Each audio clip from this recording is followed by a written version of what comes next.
जय हिंद दोस्तों, मैं हूं जितेंद्र दीक्षित। 4 PM महाराष्ट्र में आपका स्वागत है। दोस्तों, महाराष्ट्र में एकनाथ शिंदे गुट की शिवसेना और उद्धव ठाकरे गुट की शिवसेना के बीच की सियासी लड़ाई अब सुप्रीम कोर्ट में शुरू हो चुकी है और सुप्रीम कोर्ट की ओर से शिंदे गुट को अब नोटिस जारी की गई है। सुप्रीम कोर्ट का दरवाजा खटखटाया था उद्धव ठाकरे के गुट ने। दरअसल बीती 10 जनवरी को महाराष्ट्र विधानसभा के स्पीकर राहुल नार्वेकर ने एक फैसला सुनाया। फैसला यह सुनाया कि विधानसभा के पटल पर जो असली शिवसेना है वो एकनाथ शिंदे वाली ही शिवसेना है और उन्होंने ठाकरे गुट को असली शिवसेना मानने से इनकार कर दिया। इसके अलावा उन्होंने ठाकरे गुट की इस अर्जी को भी खारिज कर दिया कि एकनाथ शिंदे समेत उनके गुट के जो 16 विधायक हैं उनको विधानसभा की सदस्यता से अयोग्य घोषित कर दिया जाए। उनका कहना था कि पहली बात, आप जिस आधार पर कह रहे हैं कि इनको अयोग्य घोषित करना चाहिए क्योंकि इन्होंने व्हिप का उल्लंघन किया, तो आपका व्हिप तो मान्य है ही नहीं।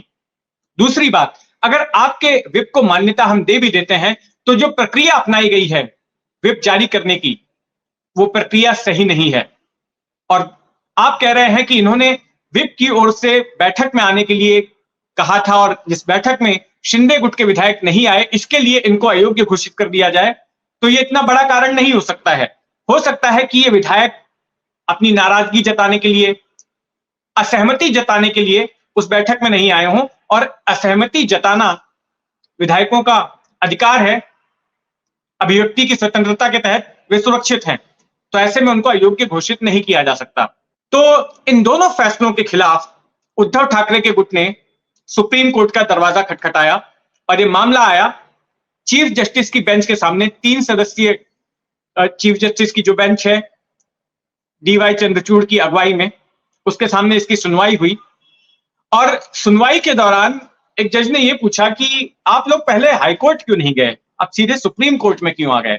तो इस पर जो कपिल सिब्बल हैं, जो ठाकरे गुट के वकील हैं, उन्होंने ये दलील दी कि देखिए, ये जो मामला है वो सुप्रीम कोर्ट के ऑर्डर के इंटरप्रिटेशन का है, क्योंकि स्पीकर को निर्देश दिया गया था सुप्रीम कोर्ट की ओर से ही कि आप इस गाइडलाइन के तहत अपने आदेश को सुनाएंगे, लेकिन स्पीकर ने उन गाइडलाइंस का पालन नहीं किया, उनको फॉलो नहीं किया और यही हमारी शिकायत है और इसीलिए हम आपके पास आए हैं। दूसरी बात कपिल सिब्बल ने ये रखी कि अगर हम हाईकोर्ट जाएंगे तो फैसला आते आते तो चुनाव ही हो जाएंगे, तो फिर इस तरह से सुप्रीम कोर्ट के पास में आना या अदालत में आना जो है बेमानी हो जाएगा, कोई राहत नहीं मिल पाएगी, इतना मामला लंबा खिंच जाएगा।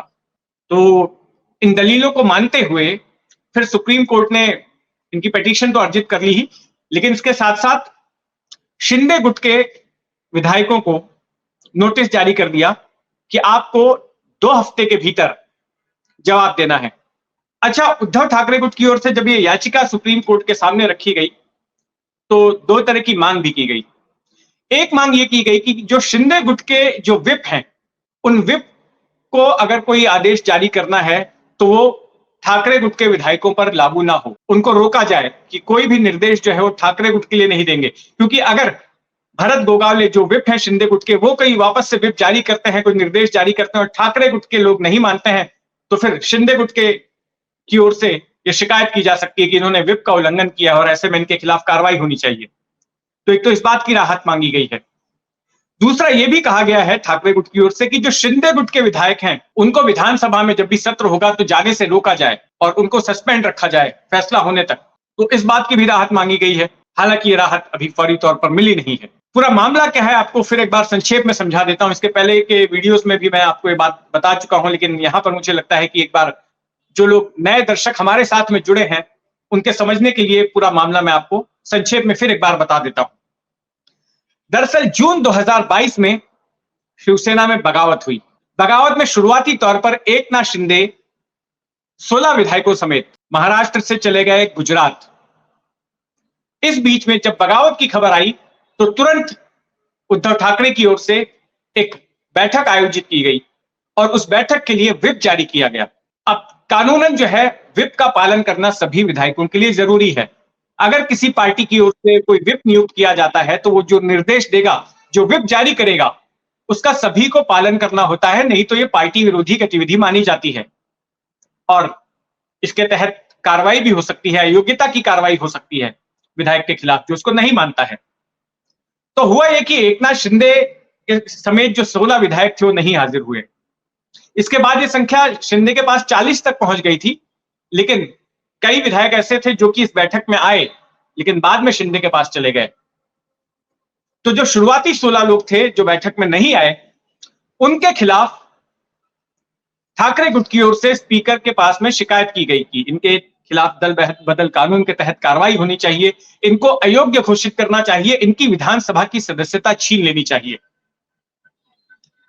आगे चलकर ऐसी ही शिकायत शिंदे गुट की ओर से भी की गई, क्योंकि उसके 10 दिनों बाद एकनाथ शिंदे महाराष्ट्र के मुख्यमंत्री बन गए और फिर जब स्पीकर का चुनाव होना था तो उस दौरान भरत गोगावले को विप नियुक्त किया गया था शिंदे गुट की ओर से, और उनकी ओर से भी विप जारी किया गया और उस विप का पालन ठाकरे गुट के विधायकों ने नहीं किया। तो ऐसी ही शिकायत शिंदे गुट की ओर से भी ठाकरे गुट के विधायकों के खिलाफ स्पीकर के पास की गई। अब ये दोनों शिकायत और काउंटर शिकायत का मामला स्पीकर के पास था, राहुल नार्वेकर के पास, जो कि बीजेपी विधायक भी हैं। तो बड़ी ही ढुलमुल तरीके से उस पर सुनवाई हो रही थी, तारीख पर तारीख पड़ रही थी।